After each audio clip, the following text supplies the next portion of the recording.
మనం తీసుకునే ఆహారంలో తేనెటీగల పాత్ర ఉందన్న సంగతి మీకు తెలుసా?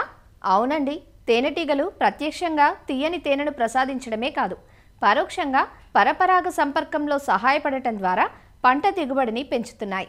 అందుకే వీటిని రైతు నేస్తాలంటారు.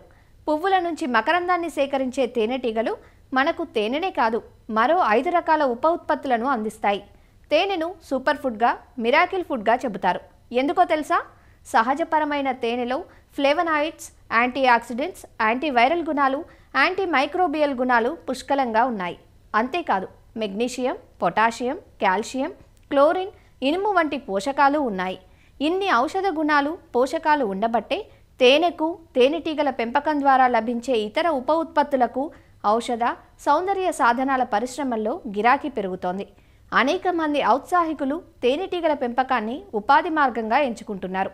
అసలు తేనెటీగల్లో ఎన్ని రకాలుంటాయి, వాటి జీవిత చక్రాలు, అవి పెంచే బాక్సుల భాగాలు, వీటి నుంచి లభించే ఉప ఉత్పత్తులు మానవాళికి ఎలా ఉపయోగపడుతున్నాయి వంటి ఆసక్తికరమైన విశేషాలన్నింటినీ ప్రొఫెసర్ జయశంకర్ తెలంగాణ రాష్ట్ర వ్యవసాయ విశ్వవిద్యాలయం రాజేంద్రనగర్లోని అఖిల భారత సకశేరుక చీడపీడల యాజమాన్యం ప్రధాన శాస్త్రవేత్త డాక్టర్ వి సునీత నుంచి తెలుసుకుందాం రండి. మరి ఈ తేనెటీగల పెంపకం అనేది శ్రమతో కూడినది కాదు, ఆర్ట్ అండ్ స్కిల్తో కూడిన పని. కాబట్టి ఇది ఆడవారు, అదేవిధంగా గృహిణులు, నిరుద్యోగ యువత, గ్రామీణ యువత దీన్ని ఆదాయ వనరుగా కూడా ఎంచుకోవచ్చు.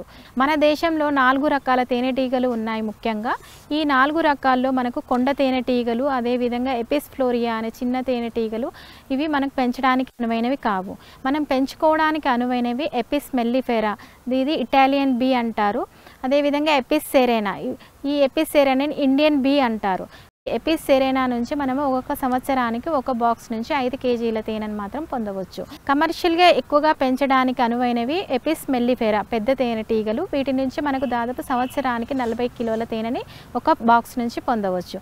ఇది ఎపిస్ మెల్లిఫెరా బీ హైవ్ అండి. దీన్ని టాప్ కవర్ అంటారు.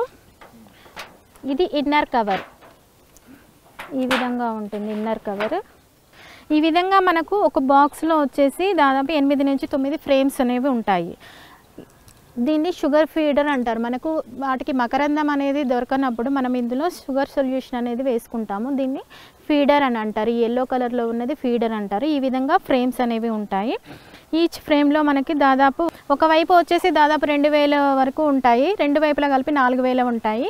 అయితే ఇవి సంఘజీవులు, ఇవి కాలనీలో నివసిస్తాయి. ఒక బాక్స్లో వచ్చేసి మనకు ఒకటే రాణి ఈగ ఉంటుంది, కొన్ని వందల సంఖ్యలో మొగ ఈగలు ఉంటాయి. అదేవిధంగా ఒక్కొక్క బాక్స్లో మనకు 20,000 నుంచి 40,000 వర్కర్ బీస్ ఉంటాయి. ఒక బాక్స్లో వచ్చేసి మనకు ఒకటే రాణి ఈగ ఉంటుంది. ఈ ఒకటే రాణి ఈగ మనకు గుడ్లను పెట్టడం జరుగుతూ ఉంటుంది.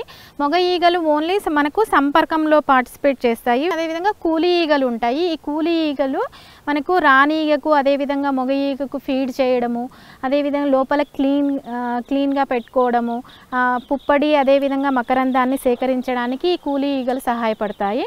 ఒకటే రాణి ఈగ ఎందుకు ఉంటుందంటే రాణి నుంచి ఒక రకమైన ఫిరమోన్ని రిలీజ్ చేస్తుంది. ఈ ఫిరమోన్ని రిలీజ్ చేయడం వల్ల వర్కర్ బీస్ అన్నీ కూడా మనకు ఇదే బాక్స్లో నుంచి వెళ్ళిన కూలీ ఈగలు మళ్ళీ ఇదే బాక్స్లోకి రావడం జరుగుతుంది.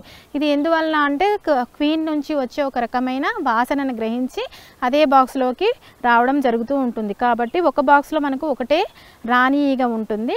ఈ రాణి ఈగ జీవితకాలం వచ్చేసి దాదాపు 2 సంవత్సరాల నుంచి 5 సంవత్సరాల వరకు ఉంటుంది. ఇది ఒకసారి సంపర్కం జరిగిన తర్వాత దాని జీవితకాలం పాటు గుడ్లు పెట్టడం జరుగుతూ ఉంటుంది. రోజుకు 1500 నుంచి 2000 వరకు గుడ్లు పెట్టడం జరుగుతూ ఉంటుంది.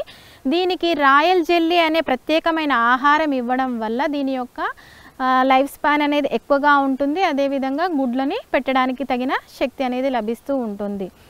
రాణి ఈగ అండి, ఇది సైజులో పెద్దగా ఉంటుంది. దాని బాడీ మొత్తం రెక్కలతో కప్పివేయబడదు. చివర్లో చూడండి, ఇట్లా అబ్డామెన్ ఫుల్గా కవర్ చేయబడదు, హాఫ్ వరకే కవర్ చేయబడి ఉంటుంది. సైజులో పెద్దగా ఉంటుంది రాణి ఈగ. వర్కర్ బీస్ వచ్చేసి దాదాపు 45 రోజులు మాత్రమే జీవిస్తూ ఉంటాయి. ఈ 45 రోజులు పక్క సైకిల్ అయిపోయిన తర్వాత మనకు ప్రతి 45 రోజులకు ఒకసారి మనము తేనెని ఇందులో నుంచి సేకరించవచ్చు. ఒకసారి ఒక బాక్స్ నుంచి 45 రోజులకు దాదాపు 5 కేజీల తేనెని మనము సేకరించవచ్చు ఒక బాక్స్ నుంచి. అది మొగ ఈగ అండి, దాని సైజులో పెద్దగా ఉంటుంది, కలర్ కూడా నలుపు రంగులో ఉంటుంది, ఈజీగా ఐడెంటిఫై. ఇవి మనకు ఒక బాక్స్లో వచ్చేసి వందల సంఖ్యలో ఉంటాయి, 200 నుంచి 300 సంఖ్యలో ఉంటాయి. ఈగలు రెక్కలు కొట్టుకుంటూ ఉంటుంది కదా, దీన్ని ఫ్యానింగ్ అంటారు. లోపల ఎన్విరాన్మెంట్ టెంపరేచర్ని కంట్రోల్ చేసుకోవడానికి ఫ్యానింగ్ చేస్తూ ఉంటుంది. అదేవిధంగా మన తేనెలోని మాయిశ్చర్ కంటెంట్ని కూడా తగ్గించడానికి ఈ విధంగా ఫ్యానింగ్ చేసి ఆ తేనెలోని మాయిశ్చర్ కంటెంట్ని కూడా తగ్గిస్తూ ఉంటుంది. దీన్ని ఫ్యానింగ్ అంటారు. ఇక్కడ మనకి ఇట్లా పైకి ఇట్లా పెద్దగా కనిపిస్తుంది కదండి, అది క్వీన్ సెల్ అంటారు. అంటే అందులో నుంచి క్వీన్ వచ్చే ఒక క్వీన్ అనేది పెద్ద సైజు పెద్దగా ఉంటుంది కాబట్టి అది ఎమర్జ్ అయ్యే సెల్ కూడా పెద్దగా ఉంటుంది. దీనిలో 4 స్టేజ్లు ఉంటుందండి. ఎగ్, ఇది 2వ స్టేజ్ లార్వా, ఇక్కడ వైట్ కలర్లో కనిపిస్తుంది మీకు సి షేప్లో, దాన్ని లార్వా అంటారు. ఈ విధంగా ఇది కవర్ అయ్యింది చూడండి, ఇది దాన్ని ప్యూపా అంటారు. ప్యూపేషన్కి వెళ్ళినప్పుడు ఈ విధంగా సీల్ చేసుకొని ఉంటుంది. దాని తర్వాత మనకు అడల్ట్ అనేది వస్తుంటుంది. మొత్తం 4 దశలు ఉంటాయి ఇందులో. ఇది ఈ విధంగా ఉన్నదంతా కూడా మనం ప్రొపోలిస్ అంటామండి. ఈ ప్రొపోలిస్ అనేది మనకు చెట్ల యొక్క జిగురు నుంచి, మొగ్గల నుంచి, చెట్ల యొక్క జిగురు నుంచి ఇది తీసుకొని వచ్చి ఎక్కడైతే గ్యాప్స్ ఉంటాయో ఆ గ్యాప్స్ని కవర్ చేయడానికి ఈ ప్రొపోలిస్ని యూజ్ చేస్తూ ఉంటుంది తేనెటీగలు. దీనికి anti fungal and anti microbial properties ఉంటాయి. అదేవిధంగా మనము టింక్చర్లో వాటిలో కూడా దీన్ని ఉపయోగిస్తూ ఉంటారు. ఎపిస్ మెల్లిఫెరాని పెంచుకునే బీ హైవ్ ఇది టాప్ కవర్, దీన్ని ఇన్నర్ కవర్ అంటారు. దీన్ని సూపర్ ఛాంబర్ అంటారు. ఇది సూపర్ ఛాంబర్, ఇది బ్రూడ్ ఛాంబర్. బ్రూడ్ ఛాంబర్లోని పాపులేషన్ ఎక్కువైనప్పుడు ఈ సూపర్ ఛాంబర్ అనేది పెట్టుకోవాల్సి వస్తుంది. ఈ సూపర్ ఛాంబర్లో కూడా మనకి ఈ విధంగా మనము ఫ్రేమ్స్ని పెట్టుకోవాల్సి ఉంటుంది. దీన్ని కోంబు ఫౌండేషన్ షీట్ అంటాము. ఈ కోంబు ఫౌండేషన్ షీట్ పెట్టడం వల్ల దీనికి బేస్ అనేది ఉంటుంది. దీనిపైన హనీబీ అనేది కోంబ్ అనేది కన్స్ట్రక్ట్ చేసుకోవడం జరుగుతూ ఉంటుంది. ఈ బ్రూడ్ ఛాంబర్కి అదేవిధంగా సూపర్ ఛాంబర్కి మధ్యలో మనము క్వీన్ ఎక్స్క్లూడర్ అనేది పెడతాము. ఈ క్వీన్ ఎక్స్క్లూడర్ పెట్టడం వల్ల ఏంటి అంటే క్వీన్ అనేది కిందనే ఉంటుంది, సైజ్ పెద్దగా ఉంటుంది కాబట్టి క్వీన్ బ్రూడ్ ఛాంబర్లోనే ఉండి అక్కడే ఎగ్స్, లార్వా అండ్ ప్యూపేషన్ కిందనే జరుగుతూ ఉంటుంది. ఓన్లీ వర్కర్ బీస్ మాత్రమే పైకి వెళ్తాయి. ఈ వర్కర్ బీస్ పైకి వెళ్ళినప్పుడు అందులో తేనె అనేది నిల్వ చేయడం జరుగుతూ ఉంటుంది. కాబట్టి మనం తేనెను సేకరించాలంటే సూపర్ ఛాంబర్లోని తేనెను మాత్రమే సేకరించాల్సి ఉంటుంది.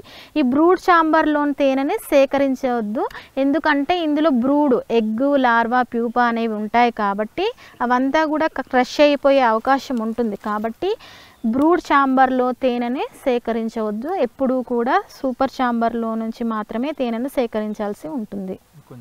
ఇది ఎపిస్ సెరేనా బీస్, చిన్న తేనెటీగలు, ఇండియన్ తేనెటీగలు అంటారు. ఇదిగోండి ఇక్కడ పైన సీల్ క్లోజ్ చేసుకొని కవర్ చేసుకొని ఉంది కదా, అది సీల్డ్ హనీ అంటారు. ఇక్కడ అన్సీల్డ్ ఉంది చూడండి, కొన్ని క్లోజ్ చేయలేదు, అది అన్సీల్డ్ హనీ. ఇట్లా మనకు 75% సీల్ అయిన దాని నుంచి మాత్రమే హనీ సేకరించాల్సి ఉంటుంది. తేనెను సేకరించేటప్పుడు ఈ పైన ఉన్న లేయర్ని మనము చాక్తో తీసేసి వ్యాక్స్ లేయర్ని ఎక్స్ట్రాక్టర్లో పెట్టి తేనెను సేకరించాల్సి ఉంటుంది. ఈ తేనెటీగలను పెంచడం వల్ల రైతులకు అదనపు ఆదాయంతో పాటు వాళ్ళ యొక్క పంటల్లో పరపరాగ సంపర్కం జరిగి అధిక దిగుబడులు, అదేవిధంగా నాణ్యమైన దిగుబడులు పొందడానికి అవకాశం ఉంటుంది. ఈ తేనెటీగల పెంపకం చేపట్టడానికి మన భారత ప్రభుత్వం నుంచి, అదేవిధంగా రాష్ట్ర ప్రభుత్వాల నుంచి మనకు రుణ సదుపాయాలు కూడా ఉన్నాయి. మనకు నాబార్డ్ వాళ్ళు, అదేవిధంగా కేవీఐసి నుంచి కూడా మనకు రుణ సదుపాయం పొందే అవకాశాలు, అదేవిధంగా నిమ్స్మీ వాళ్ళ నుంచి కూడా మనకు రుణ సదుపాయం పొందవచ్చు. ఈ తేనెటీగల పెంపకం వల్ల మనకు 6 రకాల ఉప ఉత్పత్తులు వస్తాయని చెప్పాము. మనకు మొదటగా వచ్చేది తేనె. ఈ తేనె అనేది దివ్య ఔషధము. మనం ఆయుర్వేదంలోను, సిద్ధ వాటిలో కానీ మనము మందులతో పాటు వీటి మీడియంగా తీసుకుంటూ ఉంటాము. అదేవిధంగా రోగనిరోధక శక్తి ఎక్కువగా ఉంటుంది కాబట్టి తేనె యొక్క వాడకము అధికంగా ఉంటుంది. 1 కేజీ తేనె వచ్చి మనం 400 నుంచి 600 రూపాయల వరకు కూడా పొందవచ్చు. తర్వాత ప్రోడక్ట్ వచ్చేసి మనకు మైనము. ఈ మైనం అనేది తేనెటీగలు మైనపు గ్రంథుల నుంచి స్రవించబడతాయి. ఈ మైనం నుంచి మనం కొవ్వొత్తులు, అదేవిధంగా సబ్బులు, లిప్ బామ్స్, ఫేస్ లోషన్స్ అలాంటి వాటిని తయారు చేయడంలో కూడా ఈ మైనము ఎక్కువగా ఉంటుంది. అదేవిధంగా పుప్పడి అనేది ప్రోటీన్ సోర్సు. ఇది ప్రోటీన్కి ప్రత్యామ్నాయంగా ఉపయోగిస్తూ ఉన్నారు. ఈ ప్రోటీన్లో అధిక మొత్తంలో పోషకాలు కలిగి ఉండడం వల్ల ఈ మధ్య కాలంలో చాలామంది ఆహారంలో ఎక్కువగా తీసుకుంటూ ఉన్నారు. ప్రొపోలిస్ అనేది anti fungal and anti microbial properties ఉంటాయి. ఇది తేనెటీగలు చెట్ల యొక్క జిగురు నుంచి, అదేవిధంగా మొగ్గల నుంచి సేకరిస్తాయి. తేనె పెట్టెల్లో ఉన్న పగుళ్లను పూడ్చడానికి దీన్ని ఉపయోగిస్తూ ఉంటుంది. అదేవిధంగా ఈ ప్రొపోలిస్ని మనము డెంటల్ సమస్యలు ఉన్నప్పుడు పండ్లను పూడ్చడానికి ఉపయోగించే సిమెంట్లో కూడా దీన్ని ఎక్కువగా ఉపయోగిస్తూ ఉంటారు. అదేవిధంగా మౌత్ ఫ్రెషనర్గా కూడా దీన్ని ఉపయోగిస్తూ ఉంటారు. తర్వాత వచ్చేసి రాజా ఆహారము, రాయల్ జెల్లీ అంటారు. ఈ రాయల్ జెల్లీ అనేది మనకు వర్కర్ బీస్ అనేవి స్రవిస్తూ ఉంటాయి. ఇవి తేనెటీగలు రాణి ఈగలకు తినిపించడం వల్ల రాణి ఈగ అనేది జీవితకాలము 2 నుంచి 5 సంవత్సరాల వరకు బతుకుతూ ఉంటుంది. కాబట్టి మనం కూడా ఈ రాజా ఆహారం తీసుకున్నట్లయితే వార్ధక్యం అనేది రాదు. మనం కూడా యవ్వనంగా ఉండడానికి ఈ రాజా ఆహారం అనేది ఉపయోగపడుతూ ఉంటుంది. అదేవిధంగా కాస్మెటిక్స్ వాటిలో కూడా దీన్ని ఎక్కువగా ఉపయోగిస్తూ ఉన్నారు. అదేవిధంగా చివరిగా ఉప ఉత్పత్తి అయిన తేనెటీగల విషము. ఈ తేనెటీగల విషము వాటి రక్షణార్థము అవి వెనక స్టింగ్ అనేది ఉంటుంది. ఆ స్టింగ్ ద్వారా వాటికి ఏదైనా ఆపద వచ్చినప్పుడు అవి కుట్టడం జరుగుతూ ఉంటుంది. ఈ తేనెటీగల విషము మనకు కుట్టడం వల్ల ఆర్థరైటిస్, అదేవిధంగా కీళ్ళ సమస్యలు ఉన్న వాళ్ళకి ఈ తేనెటీగలను కుట్టించుకోవడం వల్ల కూడా వాటి తగ్గిపోయే అవకాశం ఉంటుంది. కాబట్టి ఈ తేనెటీగల విషం యొక్క 1 గ్రాము ధర వచ్చేసి 7,000 ఉంటుంది. అదే 1 కిలో వచ్చేసి 70 లక్షల వరకు కూడా రేట్ ఎక్కువగా ఉంటుంది. ఈ తేనెటీగల విషంను సేకరించి సిరంజిలు తయారు చేసి వాటి ద్వారా మనము ఆర్థరైటిస్, వీటి కీళ్ళ నొప్పులను రాకుండా కూడా చూసుకోవచ్చు. ఇంతటి ఉపయోగాలు ఉన్న తేనెటీగల పెంపకము, అదేవిధంగా మరీ ముఖ్యంగా మనకు పంటల్లో పరపరాగ సంపర్కంలో దోహదపడి మనకు అధిక దిగుబడులు పొందడానికి కూడా ఎంతో ఉపయోగపడుతుంది ఈ తేనెటీగల పెంపకం.